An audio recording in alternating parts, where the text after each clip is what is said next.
Assalamualaikum. Waalaikumsalam warahmatullahi wabarakatuh. Siapa itu? Deng Imang Pak Kiai. Oh, Deng Imang. Iya. Silakan masuk. Bukan Deng Imang, Oh, iya. Deng Imang Pak Kiai. Deng Imang. Saya kira Deng Imang. Oh iya, Deng Imang. Ini begini Pak Kiai. Iya, iya. Saya datang ini karena Deng Bani dengan Deng Gasing berhalangan. Oh iya. Berhalangan. Nah, silakan. Jadi saya datang ini untuk melanjutkan acara kita hari ini. Iya. Saya langsung saja Pak Kiai menyebut. Ini ada surat ini Ustaz. Ya, dari Ibrahim. Ya. Alamatnya Dusun Pasampang, Desa Bukit Harapan, Kecamatan Bua, Kabupaten Lu. Oh Pak iya. Kiai. Iya. Ini si kawan ini Pak Kiai. Apa Dari itu Palopo ini. Iya. Banyak pertanyaannya Pak Kiai. Pertanyaan pertama, kenapa hukum Allah tidak diperlakukan atau dihukumkan kepada hambanya yang wajib menerima hukumannya berdasarkan ketentuannya di dalam Al-Quran, Surah An-Nur ayat 2 dan Surah Al-Ma'idah ayat 38. Itu pertanyaan pertama saya baca lagi Ustaz yang nomor 1 itu dulu. Jawabnya begini. Itu pemerintah pelaksana pemerintahan, di mana pemerintah ini bertugas dalam memakmurkan rakyat, bertugas membina keadilan dari segi hukum. Oleh karena negara kita belum menjadi negara Islam, sehingga hukum itu tidak berjalan. Jadi hukum Islam belum diberlakukan umat Islam di negara Indonesia ini bagi umat Islam. Walaupun di Piagam Jakarta sudah dinyatakan melaksanakan syariat Islam bagi pemeluknya. Memang ada begitu ya. Itu ada di Piagam Jakarta. Tetapi nampaknya bahwa Piagam Jakarta ini di belakang hari diganti dengan kalimat negara berdasarkan ketuhanan yang Maha Esa. Sehingga Piagam Jakarta itu tidak tertulis lagi. Di belakang-belakang dengan dikri Presiden Soekarno pada 27 Juli yang menyatakan Piagam Jakarta merupakan rangkaian kesatuan dengan Undang-Undang Dasar 45. Tapi di belakang-belakang kenapa juga tidak bisa terwujud itu? Sehingga dengan tidak terlaksananya syariat Islam ini, maka karena itulah tidak dijalankan ketentuan hukum Islam bagi orang-orang Islam yang melanggar ketentuan hukum. Melanggar hukum Islam. Begitu persoalannya. Ini yang tanya ini ada dia sebutkan kan itu ayat yang menyangkut hukum itu. Siapa yang tidak menghukum dengan hukum Allah itu kafir. Begitu pengertiannya ini. Mereka itu zalim dan lainnya ayat itu. Jadi melihat itu pelaksana hukum ini tidak tidak dijalankan oleh karena belum diterapkannya syariat Islam bagi umat Islam. Itulah sebabnya di Makassar sekarang sedang menggebu-gebunya untuk otonomi daerah berlanjut nanti agar syariat Islam dapat diperlakukan bagi umat Islam. Saya kira itu lebih bagus. Orang Islam dihukumkan dengan hukumnya sendiri. Tentu. Lanjut Pak Kiai. Pertanyaan kedua. Kenapa perempuan-perempuan Islam dibiarkan berjalan di bumi Allah terbuka auratnya? Allah sudah menetapkan di dalam Al-Quran Surah An-Nur ayat 31 dan Surah Al-Ahzab ayat 59. Rupanya ini saya membaca-baca Quran ini yang bertanya ini. Masalah jilbab. Begini, tadi sudah kita kemukakan, dengan tidak diberlakukan syariat Islam, maka sulit kita akan menghalangi mereka untuk berjalan dengan tidak menutup aurat seperti yang diharapkan Islam. Karena kalau dihambat, mereka akan bertanya, kenapa saya dilarang? Tidak ada ketentuannya. Mana dalilnya? Alasan Tuhan melarang? Tapi kalau berlaku syariat ini dalilnya. Sudah dikemukakan ini. Saudara tidak boleh begini. Pulang ke rumah ganti pakaianmu. Kalau sekiranya berlaku, kalau sudah syariat Islam yang diberlakukan, kalau tidak berlaku sama saja dengan persoalan yang pertama tadi. Tidak ada dasar kita Ustaz untuk itu. Jelas tidak ada kekuatan hukum. Itu jawabannya Ustaz. Sekarang Ustaz kita lanjutkan ke pertanyaan ketiga. Iya. Ini masih dari Ibrahim Ustaz. Iya. Apakah di hari kemudian nanti Allah tidak akan menuntut atau meminta pertanggungan jawabnya kepada ulama ahli kitab Al-Quran? Kenapa hukum-hukum Allah tidak ditegakkan? Jadi itu maksudnya Ustaz. Kenapa katanya tidak ditegakkan hukum Allah di bumi? Kalau memang ulama tidak mau, itu dituntut. Nah sekarang semuanya ulama itu mau, tetapi kenegaraan yang belum dapat dimasukkan ke dalam MPR supaya berlakunya syariat Islam bagi umat Islam. Jadi situasi kita ini sama dengan situasi Mekah. Begitu Ustaz. Di mana Nabi Muhammad berada di Mekah menyebarkan agama Islam, tapi mereka juga tetap menyembah berhala. 360 berhala dalam Masjidil Haram. Begitu. Nabi Muhammad berada di Mekah. Nabi tidak berani, tidak dapat mencegahnya oleh karena yang pertama masalah kekuatan. Yang kedua masalah kekuasaan. Kekuasaan bukan di tangan Nabi Muhammad. Nah begitu juga kita tidak mempunyai kekuasaan ulama-ulama itu sekarang. Dia menyampaikan, tetapi sekadar menyampaikan, tapi tidak dapat diikuti dengan kekuasaan. Itu ceritanya. Begitu Pak Kiai. Iya. Tadi Ustaz Pak Kiai bilang berhala dalam masjid. Iya betul. Dalam masjid. Semenjak Nabi berada menyebarkan Islam, itu orang-orang jahiliyah itu penyembah berhala. Tapi di dalam masjid. Di dalam masjid ditempatkan. Nah itulah mereka sembah. Nah, Nabi kok tidak berdaya, jadi membiarkan mereka berbuat itu oleh karena tidak ada kekuatan mencegah. Setelah Nabi hijrah ke Madinah, datang dengan 11.000 pasukan, semua bersalah disapu bersih, diratakan, dihancurkan. Nah, itu karena kekuatan. Setelah ada kekuatan, jadi sementara berjalan ini udah ila sabili rabbika dulu selesai. Jadi dihancurkan. Nah, itu begitu. Nah, begitu pula sekarang tentang tidak berlakunya hukum-hukum Islam. Kenapa ulama-ulama tidak menjalankan? Ya masalahnya sama dengan Nabi Muhammad tidak dapat melaksanakan karena tidak ada kekuatan. Gitu. So tidak kekuatan lalu kita bergerak, kita saja dihabisi gitu. Jadi itulah Nabi Muhammad membentuk sistem pemerintahan di Madinah. Setelah terbentuk pemerintahan dengan membentuk kekuatan, sudah itu menyerang kota Mekah. Dikatakan dalam Al-Quran penaklukan kota Mekah. Begitu Ustaz. Ya mudah-mudahan Pak Ibrahim ini sementara mendengarkan ini Ustaz supaya dia lanjut saya baca lagi nih Ustaz ini lambungnya pertanyaan tadi. Padahal kalau kita buka Al-Quran dari surah Al-Fatir ayat 28, di situ Allah mengatakan sesungguhnya yang takut pada Allah di antara hamba-hambanya hanyalah ulama. Bagaimana kalau ulama tidak menyerahkan menyerahkan ini Ustaz? Maksudnya itu menegakkan di sini. Mengapa tidak menegakkan perintah Allah? Bagaimana pengikut ulama masa kini? Itu yang dia. Jadi kembali kita kepada persoalan tadi, tidak dapat kita menegakkan karena masalah itu penegakan hukum Islam berkaitan dengan kekuasaan pemerintah.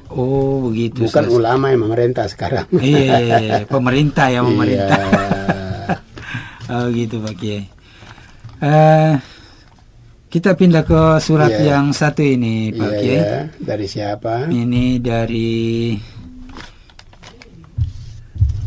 pengirimnya ini Pak Kiai, ini dari Victoria, di Taman Victoria. Ardan. Dari Ardan. Ya, tapi alamatnya tidak jelas saya lihat ini.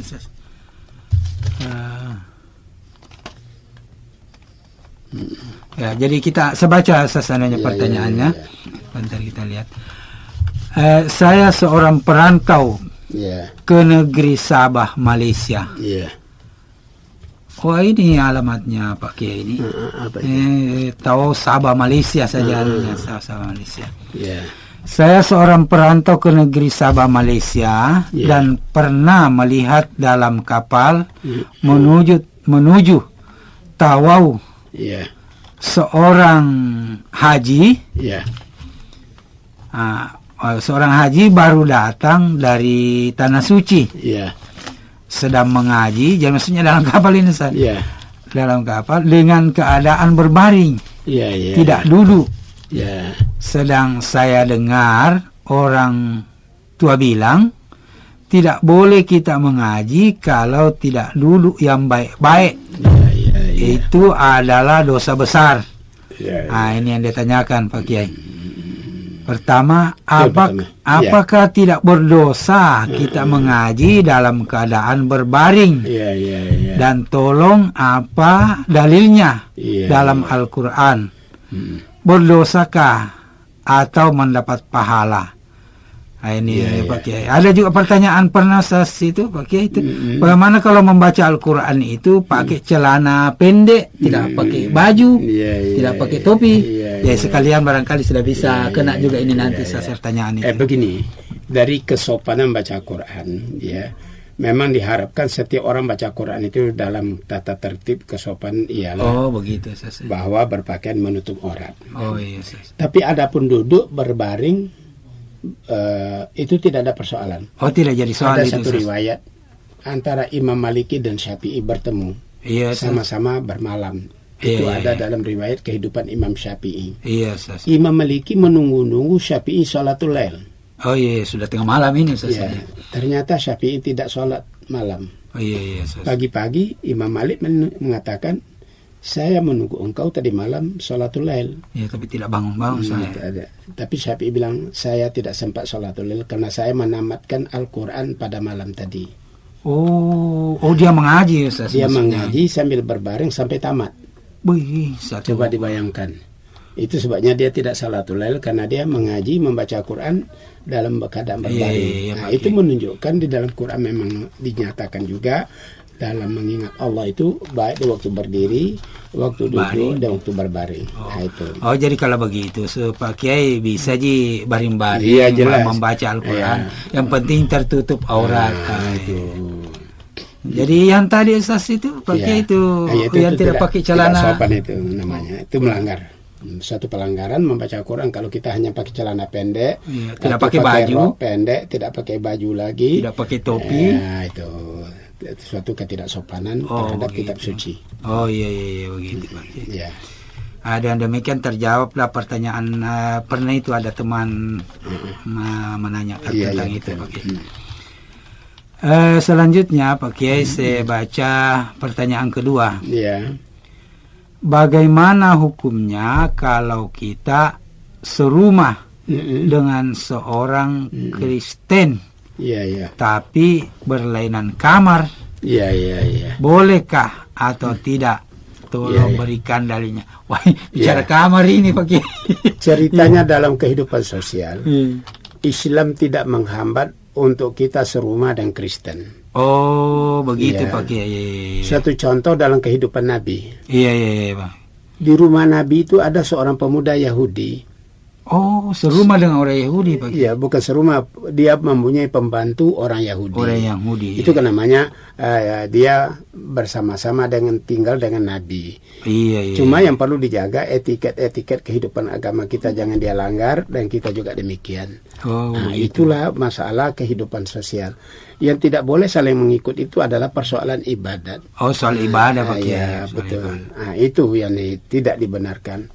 Sehingga sembelihan orang Yahudi itu halal kita makan. Dasar pada surat Al-Maidah ayat 5. Itu. Iya Pak Kiai. Kalau begitu mudah-mudahan siapa ini tadi bisa mendengarkan Pak Ardan, dengarkan jawaban pertanyaan kedua.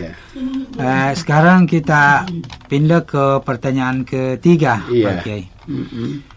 Bagaimana hukumnya seorang yang baru datang dari menunaikan ibadah haji mau mengambil tanah orang yang ada di sebelah rumahnya sekitar 4 meter.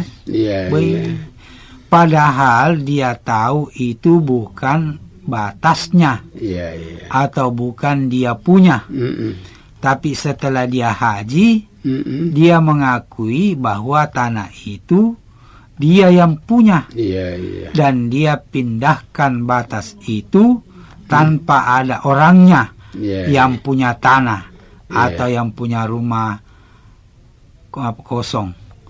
Tolong Pak Kiai jelaskan sebab peristiwa pengambilan tanah yang bukan miliknya selalu terjadi di Polmas, Pak Kiai. Itu di Polmas, di Nambung. Iya, iya, iya.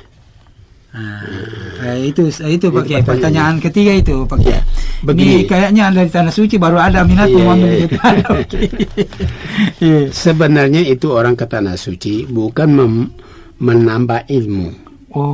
Hanyalah pergi beribadah haji. Jika orang tidak menghayati ibadah haji, ya, dan tidak mengerti, itu biasa kadang-kadang jadi ukur kok sudah haji baru mengambil hak orang lain. Iya. Padahal sebelum haji dan sesudah haji ilmunya itu tidak bertambah. Oh, begitu ya. Pak Kiai. Yang bertambah hanya cara melaksanakan ibadah haji. Iya, kelihatan. Iya. Nampak. Tapi mana halal mana haram itu ilmu itu tidak bertambah.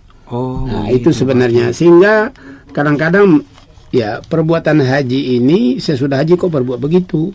Ya seharusnya memang ya seorang yang sudah haji itu ilmunya bertambah, sehingga demikian semua bentuk-bentuk pelanggaran dia harus tinggalkan. Iya. Tetapi ternyata tidak demikian. Nah, bagaimana dari segi agama? Jawabnya, kalau bukan tanah itu haknya lantas diambil. Iya. Nah, lantas ada buah-buahan di tanah itu lantas dia makan. Ya, buah kelapa umpamanya. Iya, Pak Kiai. Nah, begitu dia makan satu biji kelapa itu 40 hari ibadahnya tidak diterima Tuhan. Masya Allah. Coba bayangkan. Main kerugiannya, Ustaz. Iya. Dan itu tanah itu nanti dijadikan Allah sebagai api neraka yang akan membakarnya di tempat itu. Tanah yang diambil sedikit tadi itu, Pak Kiai. Dipikulkan kepadanya 70 lapis tanah. Sampai begitu di dalam hadis orang-orang yang mengambil tanah. Bagi orang-orang ya kalau berpikir masa depan, masa akhirat, lebih baik tanah kita diambil daripada kita mengambil. Oh, begitu Pak Kiai. Tapi yang benar jangan saling mengambil. Iya Pak Kiai. Yang benar jangan saling mengambil. Tapi daripada kita mengambil, lebih baik kita diambil. Seandainya ada yang mau dipilih Pak Kiai. Iya. Mengambil atau diambil. Lebih baik diambil. Lebih baik kita punya diambil orang. Ya, daripada kita mengambil hak orang. Karena siksaan di akhirat itu berat sekali. Nah, begitu. Udah memang. Pak Kiai. Ya. Terima kasih Pak Kiai ini. Iya. Sudah sampai ke pertanyaan keempat lagi Pak Kiai. Masih dari Ardan ini. Iya. Seorang pengantin baru, pengantin baru ini Pak Kiai. Bagaimana ceritanya? Bercampur dengan istri. Oke, bisa dibaca terus ini Pak Kiai. Silakan. Baca terus dalam bacanya ini. Bercampur dengan istrinya pada jam 4 subuh. Tapi dia sudah makan sahur. Apakah harus mandi? Dan sahur kembali sebelum waktu imsak sampai sampai masuk imsak begitu maksudnya Ustaz. Begini. Di dalam Quran sudah terjawab, uhilla lakum lailatas siyamir rafasu ila nisaikum. Dihalalkan kamu campur suami istri malam hari bulan Ramadan. Jadi Al-Quran sudah membenarkan selama hari malam itu sah saja suami istri mengadakan hubungan. Nah, dan dia sudah makan sahur tadi, sudah berniat. Sudah. Lantas sekarang mengadakan hubungan, itu tidak membatalkan makan sahur, tidak membatalkan niat. Nah, sesudah dia berhubung suami istri, apakah diulang makan sahurnya? Tidak usah diulang karena makan sahur itu sudah sah. Tapi kalau misalnya lapar Pak Kiai kan bisa boleh saja. Ditambah-tambah lagi kan. Bisa saja selama belum masuk waktu sebelum imsak. Nah, itu. Siapa tahu tadinya ini karena ini jadi tambah-tambah lagi makan sahur lagi Pak Kiai. Terima kasih Pak Kiai, ini pertanyaan dari Pak Ardan ini sudah terjawab tuntas oleh Pak Kiai. Mudah-mudahan Pak Ardan ini sempat juga mendengarkan radionya sekarang.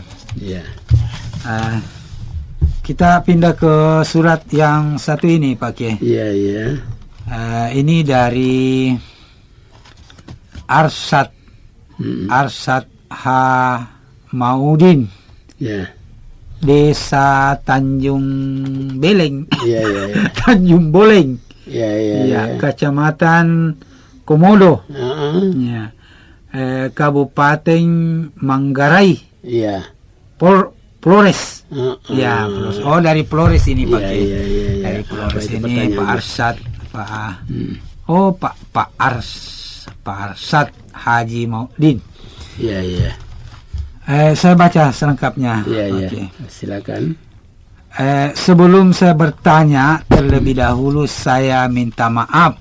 Minta maaf Pak Kiai. Iya. Kalau dalam pertanyaan ini ada yang salah atau keliru, wah dia minta maaf dulu. Pertanyaan saya begini Pak Kiai. Bagaimana menurut pendapat atau pandangan Pak Kiai mengenai orang yang memakai pakaian haji tetapi dia bukan seorang haji? Ini sedangkan kita tahu sebenarnya yang memakai pakaian itu harus seorang haji, telah pulang dari tanah suci Mekah dan telah melaksanakan rukun haji. Wah, ini minta pandangan ini pakai mengenai orang yang pakai pakaian haji itu yang mana itu? Pakai topi putih barangkali. Iya, betul. Begini. Itu yang dimaksud barangkali itu pakai. Memakai pakaian haji, ya sebenarnya pakaian itu tidak terlarang. Oh, begitu. Ya, tidak terlarang yang tidak haji memakai pakaian haji. Dalam agama tidak terlarang. Cuma ya tertutup diri. Hanya dari segi kemasyarakatan, perasaan. Ya, orang-orang yang memakai haji dipanggil haji, dia tidak haji. Iya, tentu karena dari si kedengarannya itu. Jadi kesalahan terletak pada yang memakai haji. Kemana Pak Haji? Padahal dia bukan haji. Mungkin juga itu dianggap sebagai doa lah. Karena gara-gara memakai pakaian haji itu mengundang orang untuk memanggil haji sama dia. Iya, jelas. Nah, dan ada juga baiknya kalau orang memakai pakaian haji, tentu dia harus menghindarkan diri dari segala perbuatan-perbuatan yang bertentangan dengan agama karena dia haji. Itu sebenarnya. Jadi dari segi agama tidak ada larangan orang memakai pakaian haji. Cuma dari segi moral ada sedikit bisa yang bersangkutan itu juga jadi kepepet karena dipanggil haji. Iya Pak Kiai. Jadi mungkin juga dia pakai supaya dia panggil haji Tom. Supaya ada terdorong untuk ke tanah suci Pak Kiai. Bisa. Terima kasih Pak Kiai. Apalagi?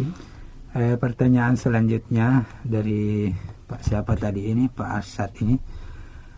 Masih dalam pasal di atas tadi. Oh, masih hubungannya Pak Kiai? Iya. Masih dalam pasal tadi.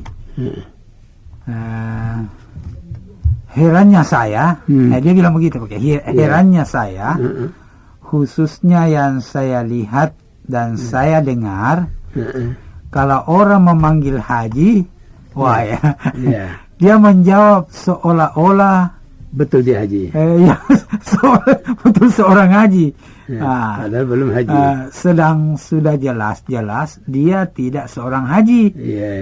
Bagaimana pendapat dan pandangan Al-Quran sebagai pedoman dan petunjuk tentang tingkah laku orang yang begini dan tolong dijelaskan secara terperinci. Wassalam dari pengiring Arsad Haji Maudin. Dari mana itu? Dari Desa Tanjung Boleng, Kecamatan Komodo, Kabupaten Manggarai, Flores. Flores. Dari jauh ini pakai ini Flores. Memang ada satu kesenjangan. Bagi orang yang berpakaian haji dipanggil haji, dia menjawab padahal dia bukan haji. Itu kan mendustai diri sendiri sebenarnya. Begitu Pak. Itu namanya mendustai diri sendiri. Kenapa harus menjawab dipanggil haji padahal dia bukan haji? Tapi kalau tidak dia jawab, memang dia berpakaian haji. Dijawab salah, tidak dijawab juga salah itu. Begitu Pak Haji. Itu coba dijawab. Agak risih Pak Haji. Karena dipanggil Pak Haji, kenapa harus kau jawab haji? Kau bukan haji. Sebaliknya, kalau tidak dijawab, ya memang dia pakaian haji. Dia pakai haji. Itu karena dipanggil haji, karena pakaian haji. Jadi yang memanggil tidak salah. Yang menjawab jadi salah. Karena dia tidak haji, dipanggil haji, dibilang iya. Padahal dia bukan haji. Nah, tidak dia jawab, dia salah juga orang panggil. Kalau begitu serba salah. Jadi kalau begitu bagaimana? Nggak usah pakai lah kalau memang. Kecuali kalau pada saat itu yang kopiahnya ndak ini, lalu mau pergi berjamaah misalnya. Nah, jadi nanti ada unsur kepujiannya Pak Kiai. Kita pindah ke ini Pak Kiai. Ini pertanyaan dari Pak Arsad ini sudah tuntas. Jadi kita pindah ke surat yang lain. Ini dari Rusman Zainuddin. Jalan Sudi Mampir. Wah, ini Sudi Mampir nomor 1. Keramian, Kecamatan Masalembu, Kecamatan Masalembu, Kabupaten Sumeneb, Jatim, Jawa Timur. Jawa Timur ini Pak Kiai, jauh juga ini. Ya, ini begini pertanyaannya Pak Kiai. Apa itu? Langsung pertanyaannya Pak Kiai. Silakan. Langsung pertanyaan. Ada sebagian pemuka agama di kampung saya, yaitu di Keramian, menyatakan Allah mempunyai nama, kebesaran, dalam kurung Ismul Azim, yang terdiri dari 11 huruf, yaitu Ahammu, Sakakum, Ahammu, Sakakum, Halaum, Yasum. Itu tidak tahu bagaimana ini pakaiannya. Yang ingin saya tanyakan kepada Pak Kiai, apakah memang benar nama kebesaran Allah itu adalah Ahammu, Sakakum, Halaun, Yasun. Ini jelas-jelas jelas saya hurufnya. Yang terdiri 11 huruf. Dan apakah ada hadis Nabi yang menyatakan demikian? Atau hanya sekadar pendapat-pendapat ulama saja? Itu pertanyaan pertama dari Pak siapa ini tadi, Pak Kiai ini, Pak Rusman Zainuddin. Begini. Nama yang dicantumkan di sini, sepanjang penelitian saya belum menemukan hadis yang ada Asmaul Husna. Itu sudah resmi. Kalau Asmaul Husna. Kalau nama-nama ini malah saya khawatir mendekati nama-nama berhala di zaman Nabi Nuh. Oh, begitu Pak Kiai. Saya khawatir ke sana larinya. Karena di zaman Nabi Nuh itu ada berhala yang mereka sembah, nama-namanya ada yang hampir mendekati. Agak mirip Pak Kiai. Agak mirip. Itu contohnya. Itu. Jadi tidak ada hadis. Tidak ada. Saya belum menemukan. Apakah saya belum bertemu atau hadisnya memang tidak ada. Begitu. Sebab Asmaul Husna itu atau sudah jelas dari Al-Quran. Jadi itulah Pak Kiai jawaban pertanyaan dari Pak Rus. Dan masih ada pertanyaan. Berapa pertanyaan lagi 2 Pak Kiai. Kita baca lagi 1. Tapi katanya sudah Pak Kiai. Wah, nanti kita lanjut. Baiklah, nanti hari-hari berikutnya Pak Kiai kita lanjutkan.